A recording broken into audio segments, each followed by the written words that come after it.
Civiles pueda dar el sí en las oficinas del registro civil. ¿De qué manera se garantiza la protección y no discriminación de estas nuevas familias? Lo vamos a conversar esta noche en vivo, son las 11:09 aquí en el programa con nuestros invitados a quienes presento de inmediato. Leslie Nichols, psicóloga y docente de la UNAP, muchas gracias por estar aquí, bienvenida. Buenas noches. Está con nosotros Alejandra Ram, socióloga y directora del Observatorio de Desigualdades de la UDP, muchas gracias, bienvenida, buenas noches. Y Luis Larraín, ingeniero civil industrial, presidente de la Fundación Iguales, que lleva como 46 horas despierto en la entrevista. Lucho, gracias por estar aquí, bienvenido.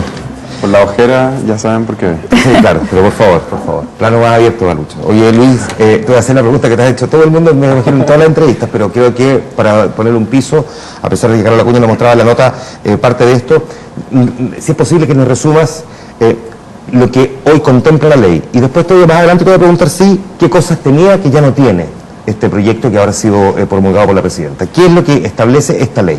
Mira, para que todo el mundo lo entienda, en términos económicos es prácticamente casi igual al matrimonio, tiene muy pequeñas diferencias, es decir, regula las herencias, regula las cargas de los sistemas de salud, regula las posibles pensiones heredables de viudez o el último sueldo, todos los beneficios de seguridad social para los cónyuges fueron incluidos en esta ley. Las diferencias están más bien en el plano simbólico. Por ejemplo, los deberes morales como la fidelidad, el socorro mutuo, que están presentes en el matrimonio, en la unión civil no existen, y eso hace que la terminación de la unión civil sea más expedita, porque no se puede judicializar, no puede haber demandas por infidelidad, no hay lo que se llama divorcio culposo, sino que la terminación es más expedita, y además no se pide 1 año o 3 años del cese de la convivencia, según si hay mutuo acuerdo o voluntad de una sola de las partes como en el matrimonio, sino que termina automáticamente. Déjame preguntarte ahí entonces, ¿cuál es tu opinión? Porque por una parte hay quienes estaban pidiendo que en el fondo tuviese una ley que equiparara y que esto fuese un matrimonio, pero por otra pareciera que, como lo describes tú, más bien podría resultar una ventaja desde el punto de vista práctico cuando se quiere poner término a una relación y no tener que pasar, digamos, por todas estas etapas anteriores, que para muchos, sin embargo, además fueron puestas en un momento cuando se discutió la ley sobre de la familia, más bien como una especie de garantía de ciertos sectores más conservadores respecto para evitar en el fondo que alguien llegara y se divorciara simplemente. Entonces te pregunto a ti si te parece que es bueno o es malo finalmente como queda el acuerdo desde el punto de vista práctico. A nosotros nos parece que está bien, o sea, sí tengo que reconocer que hubo una tensión permanente en la discusión del proyecto, porque como beneficiaba tanto a parejas del mismo sexo, que no tenían ninguna alternativa, y por lo tanto queríamos que se pareciera lo más posible al matrimonio, y también a parejas del mismo sexo, de distintos sexos, que sí tienen acceso al matrimonio y que para ellos tenía más sentido que se pareciera lo menos posible al matrimonio, hubo que ahí buscar un punto de equilibrio, que creo que fue esto que te menciono de que los temas patrimoniales están prácticamente iguales, porque nadie puede entender que la herencia sea más para uno o más para otro. O sea, finalmente si la comunidad en común tiene los mismos efectos económicos y patrimoniales, pero hay algunos temas simbólicos de la terminación, cómo se celebra, cómo se termina, en que hay diferencias, y creo que eso tiene sentido porque son dos instituciones distintas. Déjame preguntarte, Leslie, ¿cómo miras tú primero la ley promulgada tal cual como quedó? Primero, para que solamente despejar, para quienes no conocen tu posición frente a esta iniciativa. Primero que nada, lo estuvimos conversando antes en Camarines, que nos parece un tremendo avance. A mí personalmente, yo hace 3 años atrás no me hubiese imaginado que íbamos a estar celebrando algo como esto, y que es un reconocimiento finalmente a las composiciones familiares distintas a las tradicionales. Tú sabes que, bueno, quizás ya llegan a ser incluso mayoría, no solo en el país, sino que una tendencia en todo el mundo, que las familias ya no necesariamente tienen una composición familiar tradicional. Entonces, en ese sentido me parece un tremendo avance equiparar más bien derechos, deberes y también darle ciertas ventajas, como por ejemplo el tema patrimonial, el tema de filiación también me parece muy interesante. Esto básicamente da reconocimiento a que las familias ya no necesariamente se componen de la forma tradicional pensada en el matrimonio, y me parece que es un gran avance en términos de que por fin en algo no somos el último país del mundo que legisla algo así. Si lo comparamos con el tema del divorcio, que recién salió en el 2004 y fuimos el último país del mundo, a mí me parece esto realmente un motivo de celebración. Alejandra, miremos sin embargo el vaso medio vacío ahora. ¿Dónde queda trabajo por hacer.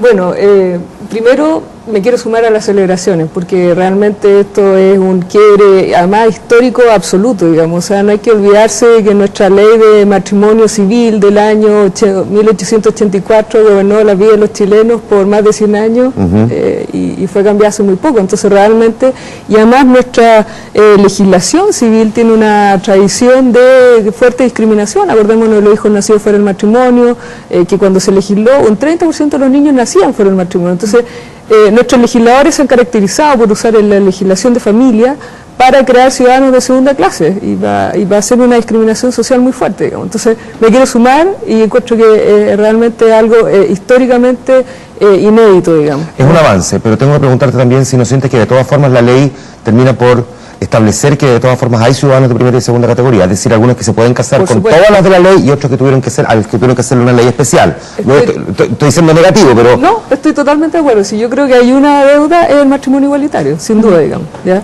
Pero esto es un avance notable, y de hecho algo que comentábamos en Camarines con Luis, es que además la gracia que tiene, como quedó formulado el acuerdo de unión civil, es que es una formulación a la cual nuestra actual ley de matrimonio debiera aspirar, ¿ya? Porque, por ejemplo, elimina toda esta cosa del divorcio culposo, el régimen de patrimonial por defecto es la separación de bienes y no la comunidad de bienes, la comunidad de bienes sigue tratando a la mujer como un ser subordinado, digamos, porque el hombre es el que administra el patrimonio. Entonces, y casi como que ya pasar a ser propiedad de él, incluso en algún momento. O sea, de hecho, la legislación anterior se entendía mucho más nítidamente así. O sea, así está como estaba la patria potestad, estaba la patria marital, digamos, ¿ya? Y eso se eliminó hace nada, en 1990 y algo, no me doy idea de la fecha. Sí. Entonces, en ese sentido, yo creo que además subió la vara para que cuando se reformule y haya una nueva ley de matrimonio, sea más similar a esto que a lo que teníamos. Perfecto. O sea, más similar al acuerdo de unión civil que a la actual ley de matrimonio. Lucho, ¿qué le falta? ¿Qué le faltó? Ya vamos a ver cuáles son los siguientes pasos, pero ¿qué le faltó, crees tú, a este proyecto? Digo, desde que nació, desde que surgieron las discusiones, sería bueno recordar que las discusiones además terminaron quedando más bien instaladas durante el gobierno del presidente Sebastián Piñera, digamos, fundamentalmente de ahí en adelante, no provenían, digamos, del sector que hoy día la termina promulgando, es decir, no venía del anterior gobierno de la presidenta Bachelet, ni de los gobiernos anteriores Lagos, Frey, Elwin. Mira, antes de decir lo que falta, quiero decir que este es un proyecto que sufrió fundamentales modificaciones, enormes modificaciones. ¿Para bien o para mal? Para bien, desde el año 2010 cuando fue presentado, que lo convirtieron desde una lógica meramente patrimonial con la que se inició a una lógica familiar, con una serie de cambios que son, te menciono los más importantes. Al principio el proyecto no cambiaba tu estado civil, tú seguías siendo soltero o viudo, lo que fuera, ahora se crea un nuevo estado civil. Antes se celebraba en la notaría, ahora en el registro civil. Antes se terminaba por carta certificada, ahora tiene que haber una notificación personal a la otra persona al menos. Ahora son los tribunales de familia los que ven las causas, antes eran los tribunales civiles. Ahora la comunidad de bienes incluye todos los tipos de bienes, antes solo el sofá y la mesa. La tele. La tele. Antes no reconocía ningún tipo de celebración en el extranjero, hoy día se celebran las uniones civiles y matrimonios entre personas del mismo sexo celebradas en el extranjero. También se incluye una norma sobre cuidado personal de los hijos de la pareja que no son propios, pero en el caso de que fallezcan sus padres o que sean declarados inhabilitados. Por lo tanto, es un proyecto que le cambió la cara, que gracias al trabajo de la sociedad civil, quiero decirlo. Ya, sé que la pregunta va a ser un poco complicada, pero vamos a ver. Y ¿qué es lo que le falta? El tema de filiación, porque hoy en día en Chile hay niños que tienen... Claro, pero yo te decía, ¿qué es lo que al proyecto le faltó respecto a lo que tenía inicialmente? Ya vamos a ir ahora a cuáles son los siguientes pasos. Ya. Tengo que preguntarte algo antes desde el punto de vista político. Este es un acuerdo que hasta ahora, que te deja de 1 a 10, ¿cuán satisfecho? A ti y a la Fundación, porque tú estás hablando en nombre de la Fundación Iguales, por supuesto. Como unión civil, yo diría que un 9, porque es una buena unión civil, comparada incluso con las de otros países. Y tengo que preguntarte también, porque tú en gran medida te has convertido en uno de los líderes de esta discusión, hay montones de otros, está el móvil, bueno, el trabajo que hizo Pablo Simonetti, en fin. Pero tú en algún momento, tu rostro se volvió visible en la campaña presidencial de Sebastián Piñera, donde tú textualmente decías, será nuestra voz. Sí.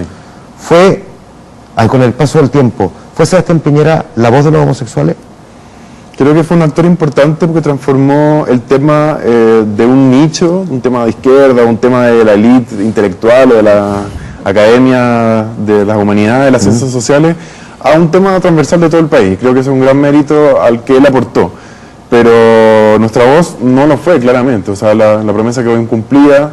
Él le puso, lo dejó durmiendo en el Congreso, le puso apenas urgencia simple los últimos meses de gobierno y por lo tanto así no se impulsan los proyectos. Cuando uno se la juega, le pone suma urgencia y lo saca durante su periodo. Ya. ¿Qué políticos sí fueron la voz de estos grupos? ¿Quiénes dirías, ellos sí realmente se convirtieron en nuestra voz? Bueno, yo diría que hay que reconocer el trabajo de la presidenta Bachelet y del ministro Elizalde. La presidenta le puso urgencia en la primera semana de gobierno, suma urgencia en la primera semana de gobierno. Que sorprendía eso y que al mismo tiempo en su discurso el 21 de mayo no lo hubiese mencionado. Sí, fue una gran decepción. Que después se reconoció como un error, casi una torpeza, digamos, de que no había quedado en el discurso, pero digamos, se entendía que en realidad digamos, el esfuerzo estaba puesto en el acto concreto, no en el discurso, que había sido en su primera semana de gobierno, digamos, sí, transformarlo en un tema. Ya me entiendo que los ministros viajaron toda la semana cada vez que se discutía este tema en el Congreso. No, el ministro Elizalde tuvo un comportamiento impecable, la ministra Rincón también, así que eso quiero mencionarlo, también los parlamentarios de las comisiones de Constitución del Senado y de la Cámara, sobre todo, bueno, los presidentes de la comisión. En el Senado fue Felipe Arboe, anteriormente fue el senador Patricio Walker. En la Comisión de Constitución de la Cámara nos tocó Ricardo Rincón y también el diputado Leonardo Soto, que ahora es el presidente, jugó un rol muy importante. Y hay parlamentarios amigos de la diversidad sexual como Maya Fernández, Giorgio Jackson, Pedro Brown, dirigentes históricos como Antonita Sá, que está hoy día en La Moneda, que se me quedan muchos afuera, pero que también creo que es fundamental mencionarlo. Ya, solamente para consignarlo, porque es una discusión finalmente política, sí, te involucraste a través de una campaña, digamos, una campaña presidencial, y por lo tanto uno pone ciertas fichas ahí, ya aquí está el resultado, pero uno quiere saber cómo fue, digamos, el tránsito hacia ese resultado. Vuelvo contigo, Leslie, porque me gustaría saber, desde esa lógica, ¿cuánto sientes tú que en la discusión política realmente hubo una nueva mirada o un cambio real de mentalidad a los tiempos que corren hoy? Te lo pregunto porque todavía en estos días se escucha, incluso en público, mucho en privado, dentro de este grupo de parlamentarios, no de los que nombró Luis, pero de otros, que el matrimonio sigue siendo entre un hombre y una mujer. Sí, bueno, todos sabemos un poco desde dónde vienen esas tendencias y lo mucho que no van a cambiar en esos parlamentarios en que siguen planteando temas como que esto es una aberración y tienen un discurso ideológico muy fuerte a la base de su discurso, digamos. En ese sentido, a mí me parece que estos son esfuerzos educativos en el fondo que tenemos que hacer más bien casi a las nuevas generaciones, el tema de enseñar que esto es algo normal, que esto es algo cotidiano, porque ya es así, que las familias no necesariamente se van a componer de tal o cual forma, que tenemos que enseñar el valor de la diversidad más allá de esta gente que insiste en discriminar. Cuando tú dices tenemos que enseñar, avancemos un poco, ¿cómo? Porque la semana pasada la discusión, no digo que hoy, esta semana no lo sea, la va a seguir siendo, pero la semana pasada también nos falta educación cívica. La gente no está entendiendo realmente el concepto del valor de la política, que de buena a primera están pidiendo, no sé, la salida uno u otro a partir de los escándalos que estamos viendo, cuando en realidad lo que tenemos que hacer es corregirlo y entre otras cosas se corrige con el voto. Digo, pareciera que la educación una vez más juega aquí un rol fundamental. Entonces cuando tú dices tenemos que hacerlo, tratemos de dimensionarlo desde la lógica práctica. ¿Cómo? Mira, a mí me parece súper curioso en el fondo que cada vez nuestra educación, desde la pequeña infancia hasta saliendo a la universidad, porque acá, bueno, no sé, todos hemos estado en la universidad, hemos hecho clases quizás, no sé, cada vez es más restrictiva en términos de que hay muchos temas que se están realmente extrayendo de las mallas curriculares. Está el tema de la educación cívica, pero también está el tema de la educación sexual, por ejemplo. Y entonces, y se está dando prioridad a un tema netamente súper académico. Ahí ya no me quiero ir como para el lado ya criticar la educación, porque eso es otro gran tema, digamos, pero parece curioso en el fondo que estemos sacando de las mallas curriculares temas tan importantes. Para mí, sobre todo, el tema de la educación sexual me parece fundamental, y en una época que es realmente es atemporal quitar esto de la malla curricular cuando tenemos acceso casi todos a Internet y a educarnos por Internet, y hay mucha información, está la televisión, tenemos millones de canales, y tal. Entonces, ¿qué pasa? ¿Quién guía esa educación? ¿Viste? Ese es el gran conflicto acá. Déjame preguntarte, Alejandra, también en esta misma línea. Yo sé que es un poco difícil, pero es lo que voy a pedirte ahora, pero tratemos de dimensionarlo un poco, porque la realidad en la región metropolitana, en los grandes centros urbanos, además, frente a este tipo de discusiones, no necesariamente es la misma en la que se da en otras zonas más apartadas, donde el acceso a la información también pareciera ser un poco distinto, donde no necesariamente son estos temas los que están más bien presentes permanentemente en las agendas, en la prensa local y en otros. Por lo tanto, me gustaría saber cómo es la mirada de un Chile que es, digamos, diverso también, en esto que está planteando el libro. O sea, en el fondo, cuánto de cambio realmente de mentalidad, de avance, de ayornarnos o de, en el fondo, instalarlos en las discusiones del siglo XXI. O sea, lo que muestra la evidencia en que en general en estos temas la opinión pública es mucho más liberal que las élites y que las élites gobernantes, ¿ya? O sea, yo creo que en general había un consenso y una aceptación mucho mayor y a las élites les cuesta más gobernar. Y yo ahí quiero retomar un poco lo que está diciendo Leslie, esta imagen de esta familia ideal. Suele venir de una parte de la élite que es muy liberal en lo económico, pero que no es nada liberal en los temas que ellos dicen que son valóricos, como que la economía no hubiera valores. Bueno, parece que no hay últimamente, pero lo que quiero decir es que el común de la ciudadanía, no la parte de la élite, es bastante, y en general, no solo en estos temas, o sea, en el tema del aborto, en el tema de la aceptación de la homosexualidad o de la no heterosexualidad en un sentido más amplio, qué decir de los hijos nacidos fuera del matrimonio, pero recordemos, por ejemplo, la legislación de los hijos nacidos fuera del matrimonio, se demoró años y contaba con una aprobación brutal, lo mismo en la ley de divorcio. Entonces, generalmente lo que sucedió es que el Poder Legislativo, el Parlamento, ha ido como tratando de ponerse al día, digamos, con la población, y en eso quiero decir, no solo la población de Santiago, ¿ya? O sea, lamentablemente somos un país centralizado y cuesta tener datos más bien de regiones, yo no los manejo, te mentiría, pero así el agregado nacional es bastante transversal la opinión.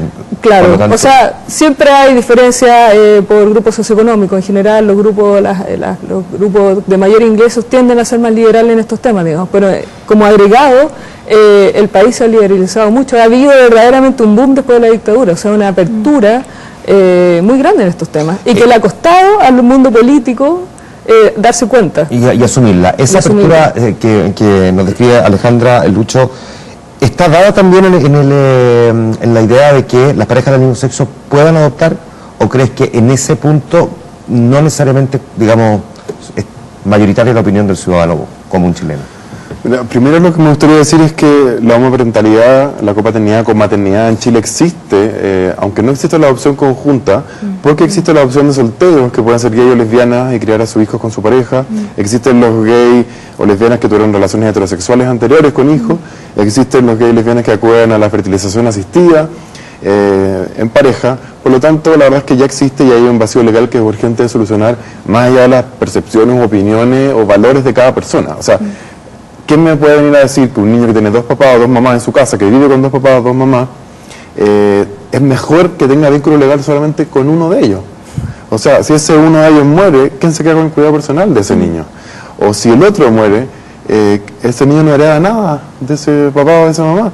O si se divorcian, no se puede mandar de alimentos o de visitas a la otra parte. Entonces hay un vacío legal que es urgente de solucionar, a pesar de, antes de que exista incluso la adopción conjunta. Pero con respecto a la adopción conjunta, en general en las encuestas se ve un porcentaje un poco menor al matrimonio igualitario, pero ha aumentado como la espuma, como decía Alejandra. Cuando nosotros partimos con la Fundación Iguales, el matrimonio en sí tenía 20-25% de adopción, quizás menos del 20%. Hoy día vemos 55% para el matrimonio, 45% para la adopción. Son cifras que han subido tanto que la verdad es que nadie puede pensar que si en Argentina, en Uruguay ya existe el matrimonio, ya existe la adopción, acá pueda no haberlo. O sea, es una cosa de tiempo, es una cosa de derecho, y por lo demás, ¿quién puede pensar que es mejor que un niño esté en el Sename? O sea, entre todas las alternativas, y creo que de todos los tipos de papás, estar en el Sename es lejos el mejor predictor para delincuencia, alcoholismo. Entonces, sacar a los niños de ahí creo que es fundamental. Las parejas heterosexuales muchas veces no quieren a los niños de más de 2 o 3 años. Que es una tremenda realidad. De hecho, el informe del Sename que se entregó comienzo de este año, del año pasado, muestra exactamente eso. O sea, que en el fondo O sea, 86 denuncias al año de abuso sexual. O sea, ¿quién puede querer que un niño esté ahí? Claramente las parejas del mismo sexo podrían ser una muy buena alternativa para esos niños que nadie quiere. ¿Cuánto terreno y qué tan fértil hay en el mundo político para avanzar ahora en ese punto? Yo creo que avanzó tan rápido el tema que ya lo estamos discutiendo. O sea, tanto la directora de Sename, Marcela Labraña, como la directora del Consejo Nacional de Infancia y Adolescencia, que se creó en este gobierno, Estela Ortiz, han manifestado su apoyo a que las modificaciones a la ley de adopción se incluya esta nueva figura legal de conviviente civil, este nuevo estado civil que se crea. La ley de adopción está siendo modificada en el Parlamento y por lo tanto nosotros estamos viendo con el Ministerio de Justicia incluir este nuevo estado civil para que podamos también adoptar los convivientes civiles en el futuro y no solamente los casados, los solteros como hoy. Así que yo lo veo bastante cercano. Leslie, ¿dónde verías tú las principales trabas frente a este punto, a este siguiente paso? Sí, bueno, primero me gustaría complementar la idea de Luis. En el fondo, cuando él dice, bueno, hay muchos niños de más de 2 años que ya nadie quiere o algo así, yo me gustaría que cuando la adopción homoparental sea una realidad, no sea una adopción de segunda categoría, sí, ya claro. como fue el caso, por ejemplo, de España, ya en que te permitían adoptar a niños pero con enfermedades psicomotoras o niños con defectos como más o menos complejos. En ese sentido yo velaría porque en el fondo erradicar un poco eso del discurso. Totalmente de acuerdo. De hecho, si no, atentaría contra la propia ley antidiscriminación. Evidente, sí. Claro. Pero además también como concepto en general, porque uno espera que los niños sean uno solo, independientemente de las condiciones que lo acompañen. Sí. Y bueno, un poco retomando tu pregunta, la verdad es que sí veo que las voluntades han aumentado bastante, ha habido pequeños cambios. En el fondo se han estado insertando también cambios como a nivel educacional. El año pasado se lanzó este libro Nicolás tiene 2 papás, que también fue en un fondo un pequeño terremoto, si tú querías, en términos de educación temprana, que a mí me pareció genial toda la reacción que provocó eso. Me gustaría que sí, que hubiesen más intentos un poco de ir insertando este tema desde muy temprano en los colegios. Hay que ir naturalizando los temas, ¿ya? En el fondo esto, como tú decías, es una realidad, es cotidiano, es algo que todos hemos escuchado de una familia que se compone de distintas formas, no sé, la tía abuela que crió a la nieta, qué sé yo, las familias ya son así, ya es una realidad. Ahora, ok, tienen un lugar en la sociedad, pero sí tenemos que empezar, en el fondo tiene que haber un trabajo que sea paralelo de educación, o sea, estamos reconociendo a la familia, a los acuerdos de unión civil, no recuerdo bien, a los convivientes, digamos, pero no tenemos que discriminar a los convivientes ni a los hijos de los convivientes y eso. Alejandra, desde el Observatorio de Desigualdades, o sea, y en honor al nombre, digamos, ¿dónde se observan todavía las desigualdades que persisten en las parejas del mismo sexo y cuáles son las que se tienen que corregir? ¿Cuáles crees, por lo tanto, tú que debieran ser, no sé si van a ser, pero debieran ser los siguientes pasos que hay que dar? O sea, yo creo que incluso antes de las parejas, las personas que no son heterosexuales, o sea, la cantidad de discriminaciones que sufren, o sea, en teoría, ¿cierto?, nuestra Constitución dice que todos somos ciudadanos y que todos somos iguales, etcétera, etcétera, pero cuando tienes que encontrar trabajo, cuando tienes que postular a tu hijo al colegio, resulta que no eres un matrimonio bien constituido, qué decir si son 2 hombres o mujeres, o qué sé yo. Entonces, ¿de qué estamos hablando? O sea, yo creo que como sociedad tenemos un tremendo desafío. Una cosa son las leyes, lo que está escrito, los derechos formales, ¿cierto? Y que ahí esto es un gran, que va a tener consecuencias prácticas, reales, ¿ya? Y yo creo que esto es un gran avance. Pero no tenemos que engañarnos en el país que vivimos, digamos. O sea, falta de verdad que sea una democratización donde todos seamos ciudadanos de verdad. Puede ser lo que estamos hablando. Eso es, ¿en qué estamos pensando? ¿Estamos pensando en los niños o estamos empezando a calificar por otros calificativos a los adultos? Porque básicamente uno lo que tiene que buscar es un adulto que se haga responsable y que tenga las competencias para poder adoptar un niño. Ahora, el estado civil, el género, esos son cosas accesorias. O sea, nuestro sistema, eso lo califica como competencias, digamos. Claro, nuestro sistema de adopción ha sido también sumamente clasista, ¿ya? O sea, uno tiene que estar casado, de nuevo, lo que decía al principio, cómo nuestros legisladores han usado todo esto del estado civil, la legislación de familia, para discriminar a los ciudadanos. O sea, es cierto que formalmente los solteros podían adoptar, pero están en pero de nuevo, están en el último lugar de la escala para poder adoptar. O sea, imagínate. O sea, están ante los extranjeros, de hecho. Justamente, entonces eso es lo que estoy diciendo, o sea, en la práctica falta mucho y yo creo que hay un tremendo desafío como sociedad en todos los ámbitos. Ya, y de vuelta cuando tú dices como sociedad, esto significa todos, no solamente la élite, y probablemente la élite es la élite gobernante, la élite son los presidentes de una fundación, los conductores de un programa de televisión, quienes manejan, digamos, observatorios. Digo, nosotros somos parte de la élite al final. Digo, ¿qué pasa con el ciudadano común? Porque también me imagino que el llamado es o la invitación es un poco a ellos, ¿no? Cuando dicen, por ejemplo, evitar la discriminación en los colegios. Esto no tiene que ver solo con el director, la directora del colegio que determina si va a aceptar o no a ese niño en función de cómo son o cómo está compuesto el matrimonio, la familia de ese menor, sino que también de los profesores e incluso de los propios niños pares, según cómo hayan sido formados en su casa por sus otros padres. Sin duda, pero hay que acordarse, por lo menos en las instituciones, el que está en la cabeza de la institución tiene una responsabilidad central, o los que están en esa cabeza. O sea, si el director o la directora da la señal clara de que esta cosa tiene que funcionar, de que tiene que aceptarse la diversidad sexual, de que es importante incorporarlo, de que tú no puedes tratar a las personas